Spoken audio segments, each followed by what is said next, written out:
Saudi अरब जो है वो या तो अमेरिकन से अपने सोल्जर्स ट्रेन करवाते थे या फिर पाकिस्तान से करवाते थे। लेकिन ये ਕਿਹੜੀ ਜੰਗ ਜਿੱਤੀ ਹੈ ਵੀ ਜ਼ਰਾ ਦੱਸ ਅੱਜ ਦੱਸਣਾ ਜੰਗ ਕਿਹੜੀ ਜਿੱਤੀ ਹੈ 65 ਦੀ ਜੰਗ ਤੁਸੀਂ बकरी होके नट्ठे हो 65 की जंग आप बकरी आपने पंगा लिया था उनके साथ, ठीक है। उन्होंने लाहौर का बॉर्डर खोला, आपकी फौजें फड़ूम करके वापस आई। ये दोस्तों रबड़ वन आर्मी की एक झलक। अफगानिस्तान में घुसने की कोशिश, पड़ोसी देश की सेना और अफगान तालिबान के हाथों वो लोग पकड़े गए अफगानिस्तान की सरजमीन पर। और देखिए कि किस तरीके से घबरा रहे हैं, किस तरीके से ये लोग जो है वो अफगान तालिबान के आगे टरटरा रहे हैं। इस्लामाबाद में खुदकुश बमबार दाखिल हो चुके हैं या किसी भी लम्हे दाखिल हो सकते हैं और वो निशाना बनाएंगे इस्लामाबाद की यूनिवर्सिटीज और कॉलेजेस को। ये वो जज्बा है जिसकी वजह से आज ये कौम इतनी पुरअज़्म है, इतनी यकजा है। बहुत सारे सवाल आते हैं, बहुत सारे इवाम पैदा हो गए हैं इस तमाम सूरत हाल के बाद। है एक वक्त होता था कि पाकिस्तान का कंप्लीट कंट्रोल होता था, एक हो ईरान हो या अफगानिस्तान हो, जितने इस्लामी कंट्री हैं ऑलमोस्ट सब के साथ रिलेशन बेहतर। उन्होंने पॉलिसी बनाई है अपने मुल्क के मुफाद में, बड़ी डेवलप। देखिए पहली बात तो ये है कि सऊदीज को एक चीज का पता है कि इंडिया जो है वो इस वक्त इंडो पैसिफिक में उसका एक डंका बज रहा है, इन अ सेंस के सारे जो ग्रेट पार्ट्स हैं वो इंडिया के पास आ रहे हैं। जय हिंद, वंदे मातरम। दोस्तों विजय भारत चैनल में एक बार आपका फिर से वार्म वेलकम है। दोस्तों पाकिस्तान की आर्मी हमेशा सऊदी अरेबिया की आर्मी को ट्रेनिंग देती रही है। पाकिस्तान के साथ साथ अमेरिका भी सऊदी अरेबिया की आर्मी को ट्रेनिंग देता रहा है, लेकिन अभी सऊदी अरेबिया ने पाकिस्तान की आर्मी को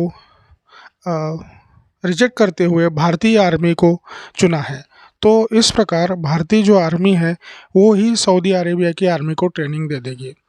तो ये बदलाव दोस्तों एक सूचक माना जाता है भारत और सऊदी अरेबिया के रिश्ते में, और इससे ये साबित होता है कि भारत और सऊदी अरेबिया के रिश्ते और गहरे हो रहे हैं। लेकिन ये खबर सुन के पाकिस्तानी मीडिया भौचक्का रह गया है। ये पाकिस्तानी मीडिया सऊदी अरेबिया के बारे में हमेशा ये समझता रहा है कि सऊदी अरेबिया हमेशा पाकिस्तान का समर्थक है और वो उसको किसी भी हालत में मदद करेगा। लेकिन ये सिनेरियो अभी चेंज हो रहे हैं दोस्तों। ये सब मोदी की और एस जयशंकर साहब की डिप्लोमेसी का कमाल है दोस्तों। तो आइए देखते हैं इस वीडियो में पाकिस्तानी मीडिया क्या कह रहा है। दोस्तों अगर आप मेरे चैनल पर नए हो तो चैनल को प्लीज़ सब्सक्राइब कीजिए और इस वीडियो को ज़्यादा से ज़्यादा लोगों के साथ शेयर कीजिए। मुझे आपके सपोर्ट की बहुत ज़्यादा ज़रूरत है दोस्तों।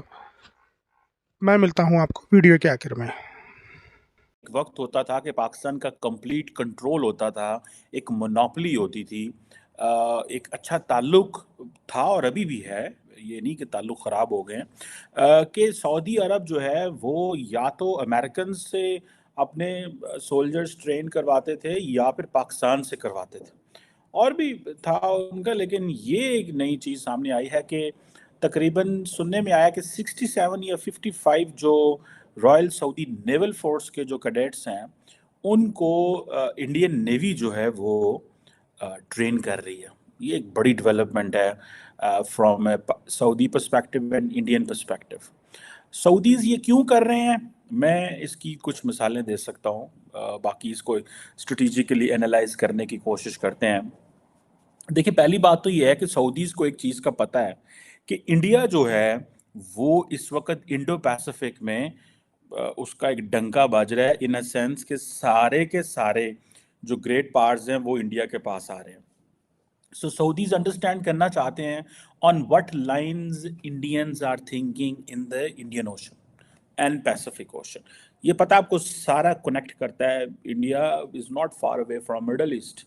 ये मतलब इंडिया पाकिस्तान तो समझे, हम तो मिडल ईस्ट के एक डिस्टेंट नेबर हैं। हम वो ठीक है खित्ते की पावर्स नहीं हैं या खित्ते के ममालिक नहीं हैं भारत और पाकिस्तान, लेकिन दोनों खित्ते के ममालिक ही हैं, डिस्टेंट नेबर साथ ही तो हैं, कोई ज़्यादा फ़र्क तो नहीं है।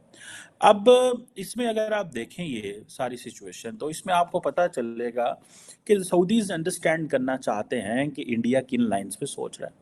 इंडिया की ग्लोबल कोलैबोरेशंस हैं, हर मुल्क इंडिया जो अपनी इंडो पैसिफिक की डॉक्ट्रिन्स लेके आ रहा है वो इंडिया के साथ इंगेज करना चाह रहा है। देन ग्रोइंग इम्पोर्टेंस है रेड सी की, ग्रोइंग इम्पोर्टेंस है स्टेट ऑफ हार्मोस की, ग्रोइंग इम्पोर्टेंस है स्टेट ऑफ मलाक्का की, गल्फ ऑफ ईडन की। ये सारे के सारे इलाके जो हैं इनकी इम्पोर्टेंस बढ़ती जा रही है। इस सारे प्रोसेस के अंदर वो समझते हैं कि हम इंडिया को इग्नोर नहीं कर सकते। ठीक है जी, हम इंडिया के इग्नोर नहीं कर सकते, उनको इंडिया के साथ मिलके काम करना है। इंडिया ने के पास 2 एयरक्राफ्ट कैरियर्स भी हैं। सऊदीज़ को इन चीज़ों का बड़े अच्छे से पता है कि ये क्या और किस सेंस में चीज़ें जो हैं वो आइंदा आने वाले दिनों में हो सकती हैं और क्या करना चाहिए सऊदीज़ को क्या करना चाहिए। फॉर एग्जांपल, आपको याद होगा रिसेंटली ओमान की लीडरशिप आई थी, strategic dialogue and all this, Indians wanted to have an access कि जी हमें जो पोर्ट है ओमान के अंदर, उस पोर्ट की एक्सेस दी जाए। वो क्यों भाई एक्सेस दी जाए? दे नो कि क्या वैल्यू है, दे नो कि व्हाट्स गोइंग ऑन देयर और हमें कैसे लेके चलना है चीज़ों को। ये आप अगर देखें, ये सारे का सारा अगर मैप देखें तो इसमें this is where the India is, जहाँ पे ये 844 नॉटिकल माइल्स लिखा है। ये साथ पाकिस्तान और ये सारा गल्फ ऑफ वो है, स्टेट ऑफ हार्मोस है पहले, एंड देन ईडन है, देन ये सिंगापुर वाला ये मलाक्का स्ट्रेट है। तो दे अंडरस्टैंड के ये सारी की सारी जो स्ट्रेटेजिक वो नहीं है, बोलते हैं जिसको कम्युनिकेशन होनी है, वो इन्हीं जगहों से होनी है। सऊदीज़ भी यहाँ बैठे हुए हैं रेड सी के बिल्कुल इस पे, ये यमन है, ये बाबुल मंदेब है। ठीक है, सऊदीज़ का सारा जो अपना शहर जो बिल्ड कर रहे हैं न्योम, ये रेड सी में ही कर रहे हैं वो। तो उनको तो इस चीज़ में बड़ा इंपॉर्टेंट है कि हमें इन खित्ते के तमाम ममालिक के कितना इंपॉर्टेंट ताल्लुकात रखने हैं, वो अपने ताल्लुकात को ख़राब नहीं करना चाहते। सो सऊदीज़ को ये पता है कि ये अगर यमन जो है उसमें सऊदीज़ ने बेसिकली अपनी सारी की सारी जो है ना सी कम्युनिकेशन लेन्स को सिक्योर करने के लिए ईरान से ताल्लुकात अच्छे किए हैं। One of the reasons, not many of the reasons, one of the reasons, because उनको पता है कि जो हम मॉडल दुनिया के सामने पेश करना चाहते हैं इस रेड सी में, यहाँ पे जनाब वो जो न्योम सिटी होगा, पार्टी होगी, लोग आएंगे, नया शहर बन रहा है, एक नए दुनिया आबाद करने जा रहे हैं। तो वो एक हॉस्टाइल एनवायरनमेंट में यमनियों के साथ आप रोज़ फायर एक्सचेंज कर रहे हो, गोला बारूद चल रही हो, सऊदी शिपों पे वो हमले करने की कोशिशें कर रहे हों, तो we can't make it Saudi Arabia a normal place. हम वो नहीं कर सकते, ठीक है ना। सो सऊदीज़ को ये समझ आ गई है कि इंडिया हमें चाहिए, and then they have the capacity. 50-55 अरब डॉलर की बायलैटरल ट्रेड है। अब आपको मज़े की स्टोरी सुनाओ। इंडियंस कहते हैं कि सऊदीज़ ने रिक्वेस्ट की है ये। अच्छा, अगर ये सऊदीज़ ने रिक्वेस्ट की है और वो कहते हैं जी हमने कहा, इंडियन नेवल चीफ ये कह रहे हैं कि सऊदीज़ ने रिक्वेस्ट की है कि हमारे कुछ लोगों को ट्रेन किया जाए, और कहते हैं हमने उनको स्लॉट दी है ट्रेनिंग की अपनी नेवल एकेडमी में, आई थिंक कोचीन में, और जहाँ पे हार्बर ट्रेनिंग होगी और थोड़ा टाइम समंदर में जाएंगे, देखेंगे वहाँ। तो दोस्तों, देखा आपने कि भारत और सऊदी अरेबिया की बढ़ती नज़दीकियाँ पाकिस्तान को फूटी आंखों से नहीं सो रही। उनके पेट में ये मरोड़ उठ रहे हैं कि ये हिंदू कंट्री होके भी इस्लामिक कंट्री के साथ कैसे दोस्ती कर सकती है। और ये जो सऊदी अरेबिया है, ये एक इस्लामिक उम्मा का पार्ट है, और उम्मा का मतलब है कि पूरे मुस्लिम ब्रदरहुड का दोस्ती और एक दूसरे के साथ खड़ा होना। लेकिन सऊदी अरेबिया ने पाकिस्तान को रिजेक्ट करके भारत को चुना। इसके लिए पाकिस्तान की मीडिया आग बबूला हो रही है, और मतलब उनको ये जो कंडीशन नहीं है, ये नई वर्ल्ड ऑर्डर और भारत का जो प्रोमिनेंट जो वर्ल्ड डिप्लोमेसी में या फिर वर्ल्ड पॉलिटिक्स में स्थान बढ़ता जा रहा है, वो उनको बिल्कुल भी रास नहीं आ रहा। तो दोस्तों, ये वीडियो आपको कैसी लगी ये कमेंट में ज़रूर लिख देना, और आप मेरे चैनल पे हो तो प्लीज़ सब्सक्राइब कर दीजिएगा।